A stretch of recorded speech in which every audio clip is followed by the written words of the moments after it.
नमस्कार जय जगन्नाथ देखो क्विंटाल को आसूँ दरदाम आलू पियाज रेट तो कमी कि बढ़ी कौन रही आज रेट संपूर्ण खबर आज आपण मैंने मो चैनल माध्यम पाइपर जदि आप मो चैनल नुआ कर देखुं प्लीज सब्सक्राइब कर रखु एमती छोट छोट खबर आपण सर्वप्रथम पाइपर तो आसतु मार्केट में कौन रही दरदाम देखो प्रत्येक ब्लग्रे गोटे गोटे शीतल भंडार खोल जहाँ मुख्यमंत्री निर्देश पियाज आलू दर एवं स्थिर रही जहाँ रेट था सी अच्छी अधिक ऊपर को जाऊना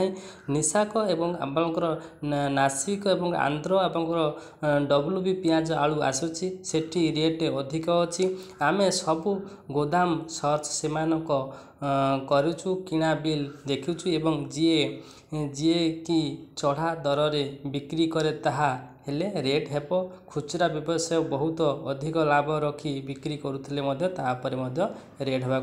रेट हम आज देखो आज मु निर्देश आज मुख्यमंत्री निर्देश देते विभाग अधिकारी को सीमाने यार जांच करेंगे प्रत्येक ब्लॉक रे गोटे गोटे शीतल भंडार खोलिए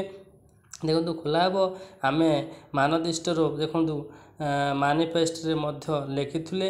कृषि विभाग सह आम सब एसबू आलोचना करूँ यार कैबिनेट बैठक में बसी आम आलोचना करूँ यही विषय केमिति कार्यकारी हो पार शीतल भंडार को नहीं मुख्यमंत्री इच्छा प्रकाश कर रोचु जय जगन्नाथ आपण दिन शुभमय रो यही कामना कर रोचु जय जगन्नाथ।